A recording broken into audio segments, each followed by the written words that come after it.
अस्सलामु अलैकुम वरहमतुल्लाहि वबरकातुहू। हम तो समझते थे कि जाहिलियत का वो दौर जो हुज़ूर सल्लल्लाहु अलैहि वसल्लम से पहले अरबों में पाया जाता था, जिसमें बच्चियों को ज़िंदा दरगोर करते थे, हम तो समझते थे कि इस्लाम आने के बाद या कुरान के अहकामात आने के बाद मुसलमानों ने वो सारे जो रवाज हैं, वो रस्म हैं, वो ख़त्म कर दिए। अब इस्लामी अहकामात के मुताबिक औरतों को वो तहफ़्फ़ुज़ देने लगे होंगे और औरतों की वो हिफाजत करने लगे होंगे और औरतों के वो हुकूक देने लगे होंगे। लेकिन देखा गया है कि जैसे ही क़यामत करीब आ रही है, फिर से वही जुहलाए अरब जो रसूलुल्लाह सल्लल्लाहु अलैहि वसल्लम से पहले तारीकी का दौर था, औरतों की इज़्ज़त और उसकी हिफाजत और उनके हुकूक का कोई ख्याल नहीं किया जाता था, उनको ज़िंदा दरगोर किया जाता था, वही जहालत अब हमारे मुआशरे में भी लौट कर आई है।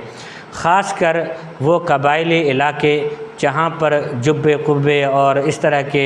अपने आप को नाम नहाद गैरती किस्म के लोग अपने आप को बड़े गैरतमंद समझते हैं,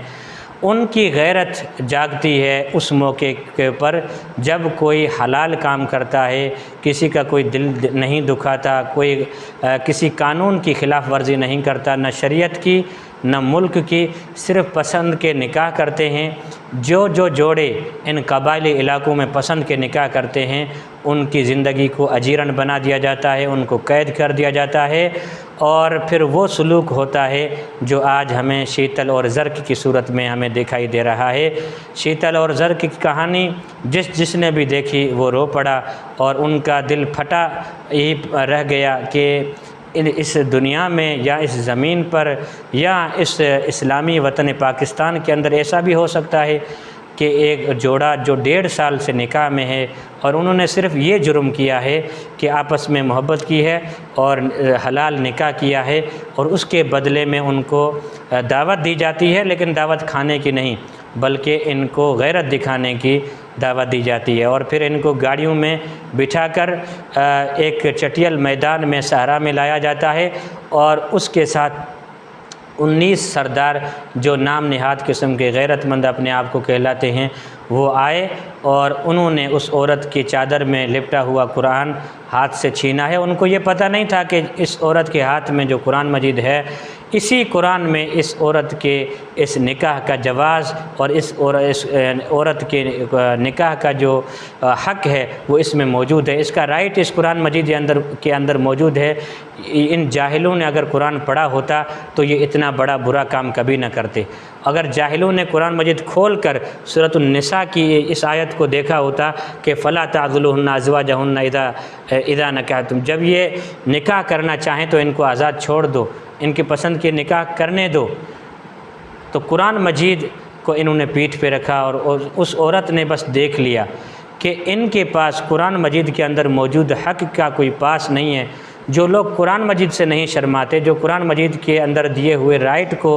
तस्लीम नहीं करते, तो फिर मेरी आहू फुगां, मेरी आहू जारी और मेरी मिन्नत समाजत के सामने इनके दिल कैसे पसीजेंगे। तो इस औरत ने बस यही किया कि न इनके सामने मिन्नत व समाजत के दामन फैलाए हैं, न इनसे कोई अमन व आफ़ियत मांगी है, बस अपने मक्तलगाह की तरफ बड़े ही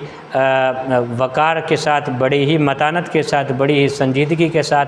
आगे गई हैं और बड़े पर्दे में आगे गई हैं। और फिर यहाँ से 9 गोलियाँ निकलती हैं, उस बेचारी मज़लूमा औरत को छलनी कर देती हैं और थोड़ी देर के बाद उसके जो साथी हैं ज़र्क भाई, उनको भी 9 गोलियों के साथ कत्ल कर दिया जाता है। और ये 18 गोलियाँ इन ज़ालिमों के हाथों से चली हैं, जिनकी गैरत वहाँ पर नहीं जागती जब इनके बेटों को इन चीज़ों में मुलव्वस देखते हैं और ख़ुद ये अपने बंगलों में या अपने ओताकों पर या अपने डेरों पर जो अंधेरी रातों में जो कंवारी औरतों के साथ ये जो सलूक करते हैं कबायली सरदार, वहाँ पर इनकी गैरत नहीं जागती, वहाँ पर इनका जो नाम नहाद जो है हलाल और हराम वाला जो है फ़र्क वो नहीं जागता। बस ये है कि कोई निकाह कर लेता है हलाल का, वहाँ पर इनकी गैरत जागती है। ज़ालिमों, तुम्हें ये दिखाई नहीं देता, यही बहनें होती हैं जब तुम्हें फ़ौज ले जाती है और तुम्हें सही ले जाती है। जब तुम इस तरह के अपने बहनों पर जुल्म करोगे और तुम जब अपने बहरों को हकूक़ नहीं दोगे तो तुम्हारे हुकूक़ भी गस्ब किए जाएंगे ज़ालिमों। ए सरदारों तुम्हारे हुकूक भी गसब किए जाएंगे। जब तुम्हें अगवा किया जाता है और तुम्हें लापता किया जाता है तो यही तुम्हारी बहनें माह रंग बलोच की सूरत में नंगे पांव बलूचिस्तान के सहराओं से निकलकर इस्लामाबाद के इन फ़ौजी अड्डों के सामने धरना दे देती हैं तुम्हारे लिए। और उनको ये भी पता होता है कि तुम भाइयों के बारे में तुम भाइयों के बारे में पता होता है कि हमारे भाइयों की किन और किन औरतों के साथ सेटिंग चल रही है, फिर भी वो मुस्कुरा देती हैं, बात को टाल देती हैं, कोई तुम्हारे पर कत्लेआम नहीं करती। ए सरदारों, तुम्हें वहाँ पर ये गैरत क्यों नहीं जागती जब तुम्हारे वालिदैन मर जाते हैं और वरासत में तुम्हारी बहन का भी हक़ छोड़ के चले जाते हैं, तो तुम अपने बहन को हक़ नहीं देते हो, तुम वो खा जाते हो हक़। वहाँ पर तुम्हारी गैरत क्यों नहीं जागती? गैरत तुम्हारी यहाँ पर जागती है। तो मेरी नज़र में सबसे बड़ी जो यहाँ पर गफलत दिखाई दे रही है वो रियासत की है। रियासत अगर कंट्रोल करना चाहे तो कर सकती है। वो 5 मिनट में या 4 घंटे में भारत जैसी सुपर पावर ताकत को नाकों चने चबवा सकते हैं और उनको दिन को तारे दिखाकर उनको सबक सिखा सकते हैं। तो ये तुम्हारे सामने क्या कौन सी बड़ी ताकत है? तुम इनके सामने क्यों आजिज़ हो? और हमारे सिंध में ये हालत देखो कि रोज़ाना मज़लूम लोग दरख्तों पे लटके हुए हैं और वहाँ से वीडियो वायरल होती है कि भाई 1 करोड़ रुपया दे दो ताकि मैं छूट सकूँ, मैं आज़ाद हो सकूँ। यहाँ पर हमारी जो हमारे इदारे हैं यहाँ पर क्यों बेबस हो जाते हैं? तो सबसे पहली ज़िम्मेदारी लोगों के हुकूक का तहफ़्फ़ुज़, लोगों के जानों का तहफ़्फ़ुज़, ये इनको कराना है। जब ये जोड़े निकाह कर लेते हैं और ऐसे इलाके से ताल्लुक़ रखते हैं जिसमें कबायली सरदार इनके हुकूक का, इनके राइट का ख्याल नहीं करते, तो ये सरकार को चाहिए कि उन जोड़ों को और उन लोगों को अपने तहफ़्फ़ुज़ में ले लें और उनको जाए अमन दे दें, उनको जाए पनाह दे दें, ना ये कि कबायली सरदारों के ज़ालिमाना फ़ैसलों के रहम करम पर छोड़ दें।